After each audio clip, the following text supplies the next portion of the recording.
اللہ الرحمن الرحیم ایاک نعبد و ایاک نستعین۔ ہم نے ایاک نعبد پر سیر حاصل گفتگو کی، و ایاک نستعین یہاں سب سے پہلے جو بات سمجھنے والی ہے استعانت، مدد طلب کرنا۔ اس کے بارے میں یہ مختصر سی جو نشست ہے، اس کا دامن بھی تنگ ہے وقت کے اعتبار سے، میں کوشش کروں گا کہ جامع اور مختصر طور پر یہ بات جو ہے سمجھا دی جائے استعانت کے حوالے سے۔ ہم یہ بات تفصیل سے پڑھ چکے ہیں کہ مدد کس سے مانگنی ہے؟ اللہ سے۔ اب استعانت کی دو قسمیں ہیں، کسی سے مدد مانگنے کی دو قسمیں ہیں۔ پہلی تو یہ ہے کہ ہم دنیا میں ایک دوسرے سے مدد طلب کر رہے ہوتے ہیں، اسے کہتے ہیں تحت الاسباب، سبب کے تحت کسی سے مدد مانگنا۔ اس پر کسی کا اختلاف نہیں ہے، سب کہتے ہیں کہ یہ جائز ہے کہ ما تحت الاسباب جو مدد ہے دنیا میں ایک دوسرے سے ہم مدد مانگتے ہیں، یہ جائز ہے، اس پہ کسی کا کوئی اختلاف نہیں ہے۔ اب آ جاتے ہیں جو ما فوق الاسباب، کہ کسی کے پاس ہم جب جا رہے ہیں مدد مانگنے کے لیے سبب بھی ظاہری کوئی نہیں، ما فوق الاسباب مدد کے بارے میں کہتے ہیں جی یہ بندوں سے نہیں مانگی جائے گی۔ ما فوق الاسباب یعنی جو اسباب سے اوپر کی مدد ہے، جو اسباب کے علاوہ ہے، وہ مدد اللہ کے علاوہ کسی سے مانگی نہیں جائے گی۔ اب میں آپ سے سوال کرتا ہوں، موسیٰ علیہ السلام سے ان کی قوم پانی مانگتی ہے، قرآن بیان کر رہا ہے، تو وہاں موسیٰ علیہ السلام کے پاس کون سا سبب ہے؟ وہاں تحت الاسباب بتائیے گا۔ صحابی کی آنکھ نکل جاتی ہے، وہ آنکھ کا نکلا ہوا ڈیلا لے کر رسول اللہ علیہ السلام کے پاس آ جاتے ہیں، وہاں کون سا سبب ہے؟ کسی کی پنڈلی ٹوٹ جاتی ہے، وہ اپنی ٹوٹی ہوئی پنڈلی لے کر رسول اللہ علیہ السلام کی بارگاہ میں حاضر ہو جاتا ہے، کہ اس کے یہاں کون سا سبب ہے؟ کسی کا حافظہ کمزور ہے، وہ اپنا حافظہ صحیح کرانے کے لیے بارگاہ رسالت میں حاضر ہو جاتا ہے، وہاں کون سا سبب ہے؟ اسی طرح کسی کو تلوار عین میدان جنگ میں اس کی تلوار ٹوٹ جاتی ہے، وہ حاضر ہو جاتا ہے، جی یا رسول اللہ صلی اللہ علیہ وسلم میری تلوار ٹوٹ گئی، وہاں رسول اللہ علیہ السلام کے پاس کون سا تلواروں کے خزانے ذخیرے تھے؟ کھجور کی شاخ توڑ کے دے دیتے ہیں، وہ تلوار بن جاتی ہے۔ تو یہ ساری جو مدد مانگی جا رہی ہے رسول اللہ علیہ السلام سے، یہاں کون سا سبب ہے؟ تو پہلی بات تو آپ کا یہ کہنا کہ جی ما فوق الاسباب مدد مانگنی جائز نہیں، تو پھر آپ صحابہ کے بارے میں کیا فتویٰ لگائیں گے؟ ان سب نے تو رسول اللہ علیہ السلام سے وہ مدد مانگی جہاں سبب بھی کوئی نہیں ہے۔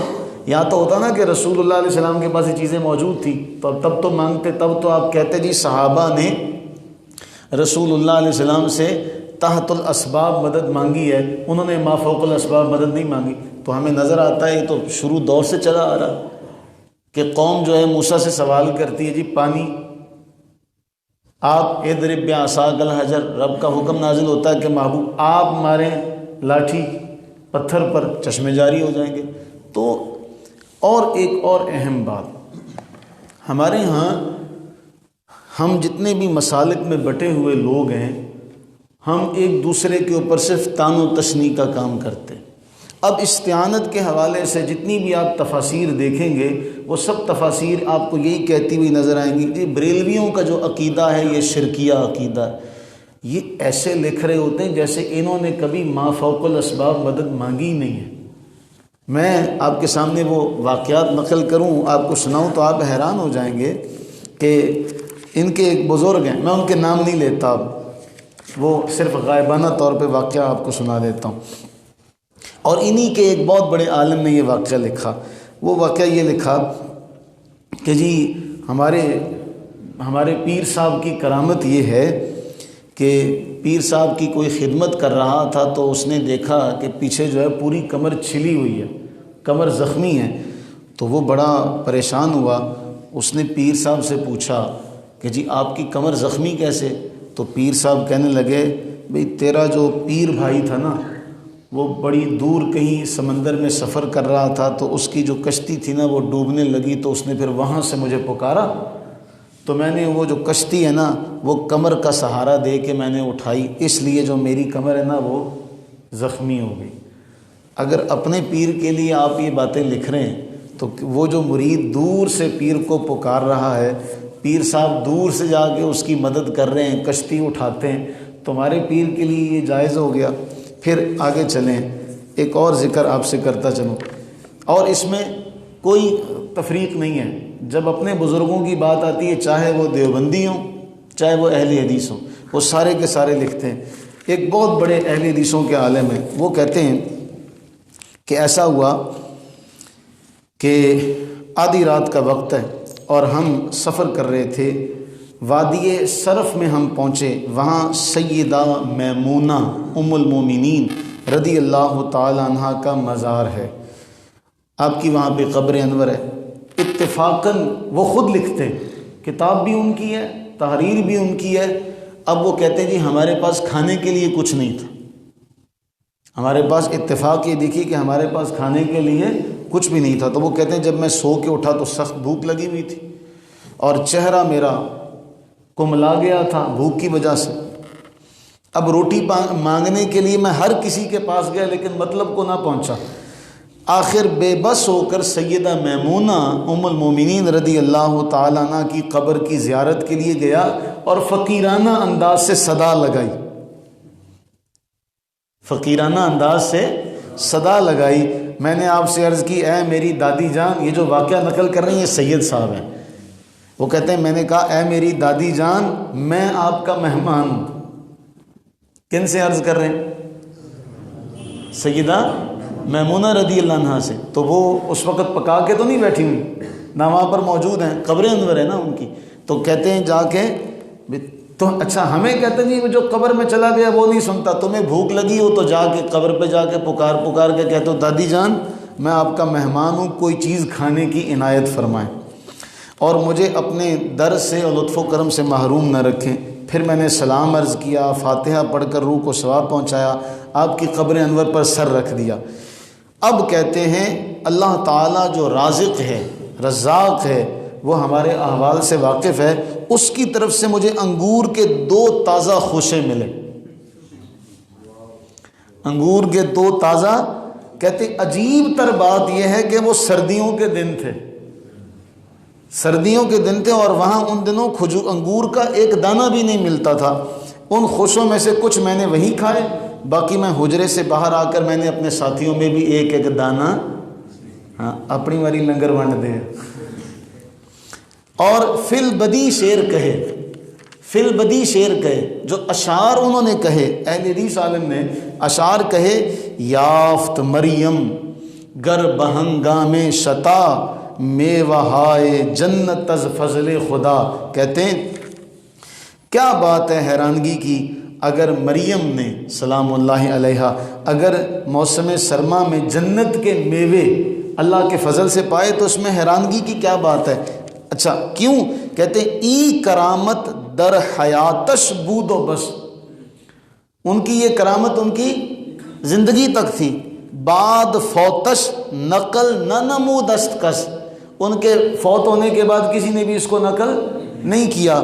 بعد فوت زوج ختم المرسلین، بعد فوت زوج ختم المرسلین رفتہ چندی قرن ہا اے دور بھی بنگر از وی کرامت یافتم مایائے حد گونا نعمت یافتم۔ کہتے ہیں رسول اللہ علیہ السلام کی زوجہ، اتنی صدیاں گزرنے کے بعد بھی اے دیکھنے والے دیکھ میں نے آپ سے اس کرامت کا ظہور پایا اور 100,000 نعمت کے حصول کا مرتبہ پایا۔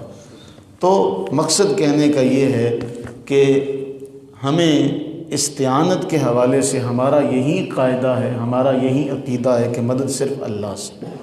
میں آخری آپ کے سامنے اس حوالے سے بات کرتے ہوئے، اللہ کے نبی علیہ السلام کے پاس ایک نابینا شخص حاضر ہوتے ہیں، ان رجلا ضریر البصر، نابینا۔ اب وہ نبی علیہ السلام کے پاس آ کے کہتے ہیں جی آپ میرے لیے دعا کریں اللہ مجھے عافیت دے دے، میری آنکھوں کی بینائی آ جائے۔ آپ نے فرمایا اگر تو چاہے تو میں دعا کر دیتا ہوں، اگر تو صبر کرے تو تیرے لیے بہت بہتر ہے۔ وہ کہنے لگا نا، صبر نہیں کرنا، دعا مانگیں، مجھے آنکھیں چاہیے۔ تو حضور علیہ السلام نے فَأَمَرَهُ حکم دیا کہ وضو کر، اچھے طریقے سے وضو کر اور یہ دعا پڑھ۔ اب اس دعا میں بھی دل زخمی ہو جائے گا جب میں آپ کے سامنے کچھ باتیں ذکر کروں گا نا، آپ دیکھیے گا کہ ایسے خیانت کے مرتکب ہیں کہ حدیث کو بھی نہیں چھوڑا، لفظ یا سے اس قدر انہیں دشمنی ہے۔ رسول اللہ علیہ السلام نے دعا سکھائی، اللہم انی اسألک و اتوجہ الیک بنبیک، بنبیک، بنبیک، با یاد رکھیے، بنبیک محمد النبی الرحمہ۔ اے اللہ میں آپ سے سوال کرتا ہوں، میں آپ کی طرف متوجہ ہوتا ہوں آپ کے نبی رحمت محمد مصطفیٰ صلی اللہ علیہ وسلم کے ذریعہ سے، بنبی کا، آپ کے نبی کے ذریعے سے۔ آگے جملہ ہے یا محمد، اے محمد صلی اللہ علیہ وسلم، میں آپ کے رب کی طرف متوجہ ہوا اپنی اس حاجت میں نے آپ کی سفارش پیش کی ہے، میں آپ کی ذات کو میں نے اللہ کے حضور پیش کیا ہے، کیوں؟ لتقضی لی، تاکہ آپ کی جو سفارش ہے میرے حق میں قبول ہو جائے۔ اللہم فشفعہ فی، اے باری تعالیٰ ان کی شفاعت میرے حق میں قبول فرما۔ صحابہ کہتے ہیں کہ جب وہ آئے تو آنکھیں واپس آ چکی تھی۔ اب دکھ کی بات یہ ہے، اس حدیث کو روایت کرتے ہوئے یا محمد کا لفظ ختم ہو چکا ہے۔ جتنے بھی ائمہ محدثین اسے نقل کرتے ہیں وہ یا محمد کے ساتھ نقل کرتے ہیں۔ اب جب آپ دیکھیں گے تو جس جگہ بھی دیکھیں گے وہ یا محمد آپ کو نہیں ملے گا، بلکہ اس کے بغیر دعا ہوگی اللہم انی اسألک و اتوجہ الیک بنبیک محمد النبی الرحمہ انی توجہت بک۔ اب عقل کے اندھوں کو کوئی بتائے جو بکا کی کاف ہے وہ بھی رسول اللہ علیہ السلام سے خطاب ہے، وہ بھی رسول اللہ علیہ السلام سے خطاب ہے۔ تو یہ ہے معاملہ، اتنا سا ہے۔ ہم اللہ سے دعا کریں گے باری تعالیٰ اپنے محبوب کے وسیلے سے ہمیں یہ چیز عطا فرما دے۔ استعانت کا معنی یہی ہے کہ اگر ہم اللہ سے مانگ رہے ہیں اللہ کی بارگاہ میں کہ ہمیں یہ معلوم ہے کہ باری تعالیٰ ہم گناہ گار ہیں، ہم ایک بال ہمارا گناہوں میں غرق ہے، ہم اپنی زبان سے تیری بارگاہ میں مانگنے کے لیے آئے ہیں، ہمیں شرم آتی ہے، تو ہمیں اپنے محبوب کے صدقے ہی عطا کر دے۔ اس کے اوپر کسی کا، ہمارے علماء نے یہ جائز قرار لکھا۔